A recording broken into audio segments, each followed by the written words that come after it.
ஸ்ரீமதே ராமானுஜாய நமக. ஆண்டாள் திருவடிகளே சரணம். நமஸ்காரம். 25வது பாசுரத்தின் அர்த்தங்களை நம்ம அனுபவிச்சுருக்கோம். ஒருத்தி மகனாய் பிறந்து ஓர் இரவில் ஒருத்தி மகனாய் ஒளித்து வளர தரிக்கிலானாகி தான் தீங்கு நினைத்த கருத்தை பிழைப்பித்து கஞ்சன் பயிற்றில் நெருப்பென்ன நின்ன நெடுமாலே உன்னை அரித்தித்து வந்தோம் பறைதருதி ஆகில் திருத்தக்க செல்வமும் சேவகமும் யாம்பாடி வருத்தமும் தீர்ந்து மகிழ்ந்தேலோரெம்பாவாய். நேற்றுக்கு இந்த 25வது பாசுரத்தில் நெடுமால்ங்கிற பதத்தை நம்ம பார்த்தோம். நெடுமால் அப்படின்னா பக்தர்கள் இடத்துல வெறித்தனமான அன்பு கொண்டவன்னு அர்த்தம். அந்த நெடுமால் பஞ்சபாண்டவாளுக்கு எப்படி அனுகிரகம் பண்றார், துரியோதனுடைய வரத்தை எப்படி பலிக்காமல் பண்ண போறார், அதை இன்று நாம் பார்க்கலாம். நாராயணனால தனக்கு மரணம் இல்லைன்னு இருமாப்போட இருந்தான் துரியோதனன். இந்த கர்வத்தினால பாண்டவாளை சூதாடுறதுக்கு அழைச்சான். அவாக்கிட்டேருந்து எல்லா சொத்தையும் பிடுங்கிட்டுட்டான். கடைசியா திரௌபதியை கூப்பிட்டு மானபங்கம் பண்றான். அப்போ அவளை அழைச்சு, திரௌபதி என்னோட மடியில வந்து நீ உட்காரு அப்படின்னா. ஏற்கனவே உனக்கு தான் 5 பேர் ஆச்சே, 6வதா என்ன நீ வச்சுக்கோயே அப்படின்னா. என் மடியில உக்காண்டுக்கோ அப்படின்னு வந்து சொன்ன உடனே திரௌபதிக்கு ரொம்ப கோபம் வந்துடுத்து. துரியோதனனை பார்த்து சொல்ற, அண்ணாவோட மனைவின்னா தாயாருக்கு சமம், இது தெரியாதா உனக்கு? இப்படி மடியில உட்காருன்னு சொல்லலாமா நீ? எந்த தொடையில என்ன உட்காருன்னு சொல்றியோ அந்த தொடைய பீமன் கதையால அடிச்சு பிளப்பான் அப்படின்னு சபதம் பண்ணினான். உடனே பீமனும் என்ன சொன்னான்? திரௌபதியினுடைய சபதத்தை நான் நிறைவேற்றுவேன், நிச்சயமா துரியோதனனுடைய தொடைய என்னோட கதையினால பிளப்பேன் அப்படின்னு அவனும் சபதம் பண்ணினான்.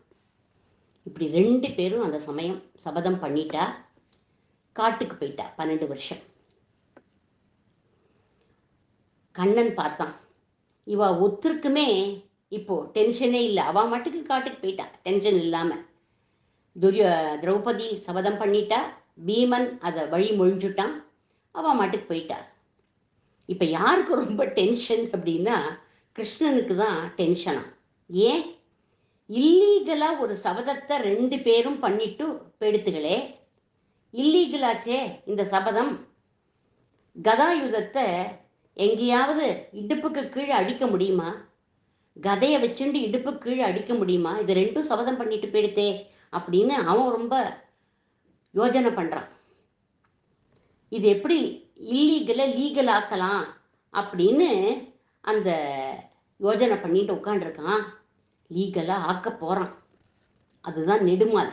என்ன பண்றான் அப்படின்னா, மைத்ரேயர்ங்கிற ஒரு ரிஷிய துரியோதனன் கிட்ட அனுப்பி வச்சான். அந்த மைத்ரேயர் துரியோதனனுக்கு போய் அட்வைஸ் பண்றார். துரியோதனா, பாண்டவாள்லாம் யாருப்பா? உன்னுடைய பங்காளிகள் தானே. அவளை காட்டுக்கு அனுப்பி ஏன்பா இப்படி நீ கஷ்டப்படுத்துற? இப்படிலாம் பண்ணலாமாப்பா? தப்புப்பா இது, இப்படி பண்ணாத அப்படின்னு அட்வைஸ் பண்ணினார். துரியோதனனுக்கு கோபம் வந்துடுத்து. தொடைய தட்டி, நீங்க பெரிய ரிஷியோ, எனக்கு வந்து அட்வைஸ் பண்றீங்களே, போங்கோ இங்கேருந்து அப்படின்னு கத்தினான். ஏன்னா அவனுக்கு அந்த இருமாப்பு கர்வம் இருக்கு, நமக்கு சாவே கிடையாது, நாராயணன் நமக்கு வரம் கொடுத்துட்டான் அப்படின்னு. அதனால யாரையுமே மதிக்க மாட்டேங்கிறான், பொங்கு வெளியிலன்னு கத்தினா. மைத்ரேயருக்கு ரொம்ப கோபம் வந்துடுத்து. ஒரு ரிஷி அட்வைஸ் பண்றேன், உன்னோட தொடைய தட்டி என்ன நீ அவமானப்படுத்துறியா? எந்த தொடைய தட்டி என்ன நீ அவமானப்படுத்தினியோ அதே தொடையால பீமன் உன்னை கதையால அடிச்சு கொல்லுவான் அப்படின்னு சாபமா கொடுத்துட்டார் அவர். அவ 2 பேரும் சபதம் பண்ணினா, இவர் என்ன பண்ணிட்டார்? சாபம் கொடுத்துட்டார். இதை தான் எதிர்பார்க்கிறான் கிருஷ்ணன். சபதம்னு பண்ணா அது இல்லீகல், ரிஷி சாபம் கொடுத்தா அது லீகல். திரௌபதியும் பீமனும் சபதம் பண்ணதை லீகலைஸ் பண்ணி கொடுத்துட்டான் கண்ணபிரான். இல்லீகலை லீகலைஸ் பண்ணி கொடுத்துட்டான் கண்ணன். பக்தர்களை காப்பாத்துறதுல அவ தப்பே பண்ணியிருந்தாலும் அந்த தப்புல எது நல்லதுன்னு பார்த்து அவளுக்கு அனுகிரகம் பண்ணக்கூடிய நெடுமால் இந்த கிருஷ்ணன். மகாபாரத யுத்தம் நடக்கிறது. 18வது நாள் யுத்தம். பலராமர் இந்த யுத்தத்தில் இன்வால்வ் ஆக மாட்டேன்னு சொல்லிட்டு தீர்த்த யாத்திரைக்கு கிளம்பி போயிட்டார். ஆனால் கடைசியாக கிளைமேக்ஸ் பார்க்கணும்னு 18வது நாள் யுத்தத்துக்கு வந்துட்டார். அன்னைக்கு 2 பேருக்கு தான் யுத்தம், 2 பேருக்குள்ள தான் யுத்தம். பீமனுக்கும் துரியோதனனுக்கும் மட்டும்தான் சண்டை. ஒண்டிக்கொண்டி 2 பேரும் சண்டை போடுறார். கதாயுத சண்டை நடக்கிறது. பீமன் துரியோதனனை அடின்னு அடிக்கிறான். ஆனால் துரியோதனன் சாகவே இல்லை. ஏன்னா தொடைக்கு மேலே தானே அடிக்கணும், அதனால தொடைக்கு மேலே அடிக்கிறான். துரியோதனன் வஜ்ரம் மாதிரி உடம்பு அவனுக்கு, அதனால அவன் சாகவே இல்லை. எல்லா அடியும் அவன் அப்படி தாங்கிக்கிறான். பீமனுக்கு தான் என்னாச்சு அப்படின்னாக்க, தான் பண்ணின அந்த சபதம்ங்கிறது மறந்து போயிடுத்தான் அந்த சமயம். துரியோதனோட தொடைய கதையால பிளப்பேன்னு ஒரு சபதம் பண்ணியிருந்தான் இல்லையா, அதை மறந்து போயிட்டான் பீமன்.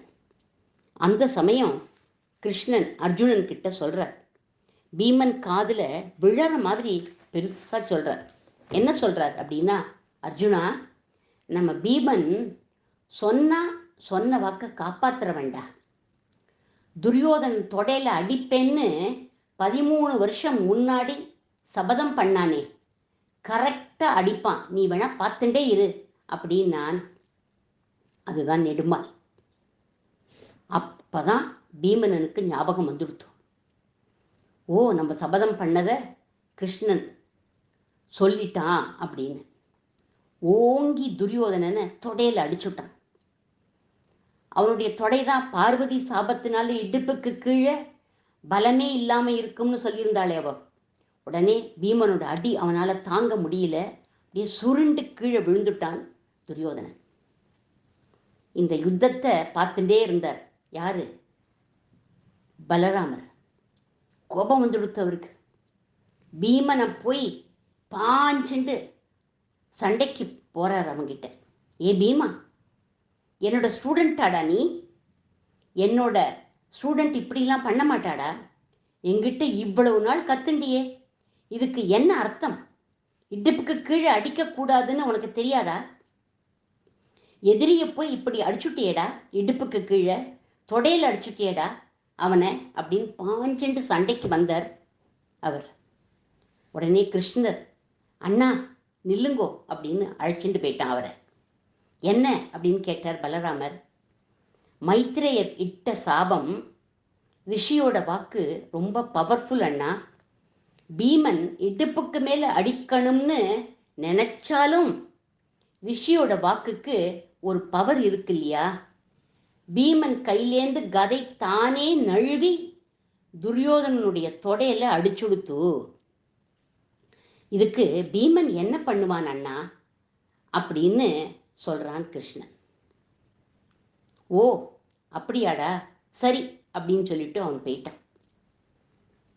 இப்படி தன்னுடைய அடியவர்களை இல்லீகலா தப்பாவே சபதம் பண்ணினாலும் அதையும் லீகலைஸ் பண்ணி நிறைவேற்றி தரும் அளவுக்கு அடியவர்கள் மேல வெறித்தனமான அன்பு உடையவன் பகவான்.